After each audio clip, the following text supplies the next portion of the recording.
लामडिंग लारसा के तरफ से आप लोग यहाँ बैठे हैं। मैं आपका शुभ नाम जानना चाहूँगा और आपका पोस्ट जानना चाहूँगा। मेरा नाम संतोष कुमार है। मैं यहाँ लोको पायलट गुड्स के पद पर कार्यरत हूँ। मेरा लॉबी लामडिंग है। बहुत बहुत धन्यवाद सर। आपका नाम संतोष कुमार है और आप लोको पायलट गुड्स है। और मैं जानना चाहूँगा कि आप लोग जो यहाँ ये जो बैनर है 48 आवर हंगर फास्ट, तो ये जो 48 आवर हंगर फास्ट का बैनर है आप लोगों ने आज लगा के 48 घंटे का जो हंगर फास्ट करना चाहे हैं, तो ये हंगर फास्ट है जो किस उपलक्ष्य में है और आपकी क्या मांगे हैं उसके बारे में आप 2-4 लाइन बताइए। इससे पहले भी ये जो हंगर फास्ट स्ट्राइक जो हम लोग किए हैं, भूखे रहकर ट्रेन का संचालन को बिना बाधित किए हुए, क्योंकि रेल से जुड़े हुए एडमिनिस्ट्रेशन और रेल एक ऐसी संस्था है जो पब्लिक को उसके मुकाम तक पहुंचाने का काम करती है। उसे सही समय पर घर पहुंचाना भी है, लेकिन चूँकि हम ये काम जो कर रहे हैं उसका जो सही महताना है वो हमें मिलना चाहिए। और ये स्ट्राइक करने के साथ साथ पब्लिक से को जिस तरह से जहां पहुंचाना है उसको सही समय पहुंचाते हुए ये स्ट्राइक हम लोग किए हैं हंगर फास्ट। आज पूरे ऑल ओवर इंडिया में इस तरह का स्ट्राइक किया जा रहा है। लारसा के द्वारा अपनी मांगों को रखा जा रहा है बिना किसी परिचालन को बाधित करते हुए। आज सभी लोको पायलट पूरा 48 घंटे तक बिना कुछ खाए ट्रेन का परिचालन करेंगे और अपनी मांगों को रखेंगे। ये आज इसलिए ऐसा हो पाया कि आज हमें यहाँ बैठना पड़ा धरना में, क्योंकि सरकार को कई बार अलग अलग माध्यम से, लिखित माध्यम से, मौखिक माध्यम से हमारे बड़े बड़े जो नेता है या और अपनी आवाज़ों को अलग अलग ढंग से पहुंचाते रहे, लेकिन कई सालों से ये लंबित रहने के कारण आज विवश होकर हम लोगों को यहाँ पे बैठना पड़ रहा है मजबूरी में, ताकि सरकार तक अपनी आवाज़ को पहुँचा सके, अपनी बातों को रख सके कि किस प्रकार और किस किस तरह की डिमांड है हमारी जो पूरा नहीं हो पाया।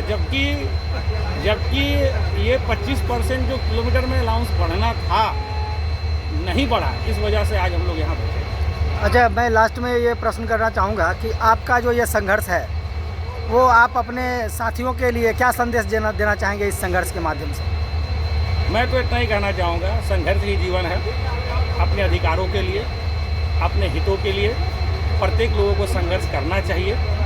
जो हमारा हक है जो हमें मिलना चाहिए और इसके लिए संगठित रहना है, मिल के रहना है और अपने अधिकारों के लिए हमेशा आवाज़ को बुलंद करना है। इसके साथ साथ रेल को आगे पहुंचाना है, रेल के काम में बाधा ना डालते हुए अपने संघर्ष को हमेशा प्रयत्नशील रखना है। अच्छा, एक सवाल और करना चाहूँगा। ये जो लोको पायलट कैटेगरी है, ये सुरक्षा संरक्षा की जिम्मेदारी इनके ऊपर होती है, तो आप लोग हंगर फास्ट कर रहे हैं तो बहुत सारे लोग भूखे भी होंगे, तो क्या इस तरह से ये संरक्षा और सुरक्षा प्रभावित नहीं होगी क्या? ऐसा तो हम लोग नहीं चाहे कभी कि संरक्षा और सुरक्षा को प्रभावित करें, क्योंकि हमारे पीछे लाखों लाख लोगों का जान होता है।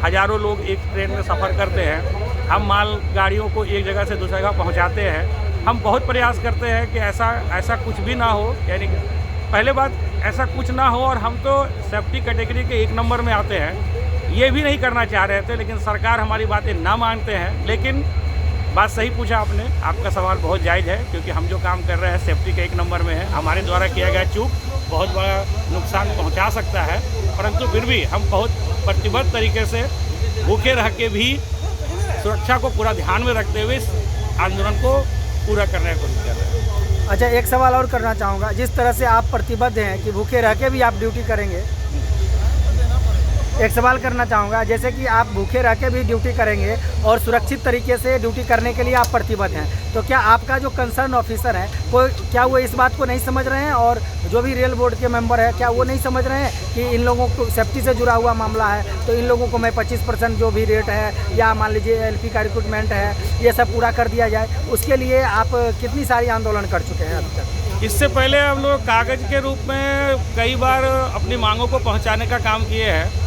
कई बार रेलवे बोर्ड को, अपने जोनल स्तर के अधिकारियों को, अपने डिवीज़न स्तर के अधिकारी को लिखित रूप से, मौखिक रूप से हमेशा इसकी मांग उठाते रहे हैं। और यहाँ 2-3 तरह की मांगें हमारी रही है। एक तो किलोमीटर में 25% का बढ़ोतरी होना चाहिए 90, और दूसरा है इनकम टैक्स जो एग्जम्पशन है, जो 90-80 का फार्मूला है, जो आज 90-80 के फार्मूला के तहत में हमारे किलोमीटर में जो पैसे होते थे 10,000 का, वो अब ये बढ़कर 70% होना चाहिए, इसके लिए भी मांग किए हैं।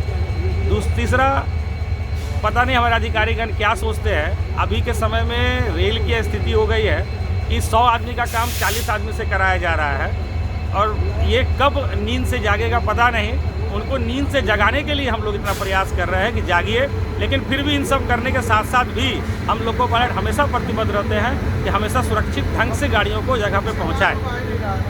आपका बहुत बहुत धन्यवाद संतोष जी। आपने रेलवे की सुरक्षा और संरक्षा को सुनिश्चित करते हुए जो इस हंगर फास्ट का आयोजन किए हैं, और ये हंगर फास्ट आपने बताया कि ऑल ओवर इंडिया जितने भी लॉबी हैं लोको पायलट की, सभी लॉबी के सामने हो रही है, और ये आपकी जायज़ मांगे हैं। जो 25% माइलेज रेट जो 2024 में बढ़ा वो बढ़ना चाहिए, ये मांगे। उसके बाद 70% जो इनकम टैक्स में कंसेशन होना चाहिए, छूट होनी चाहिए, वो मांगे। ये सब मांगों को लेकर जो आप लोग बैठे हैं, इसके लिए बहुत बहुत धन्यवाद। और मैं चाहूँगा कि रेल प्रशासन आपकी बात सुने और आप लोगों का जो जायज़ मांगे हैं उनको पूरा करें। बहुत बहुत धन्यवाद। थैंक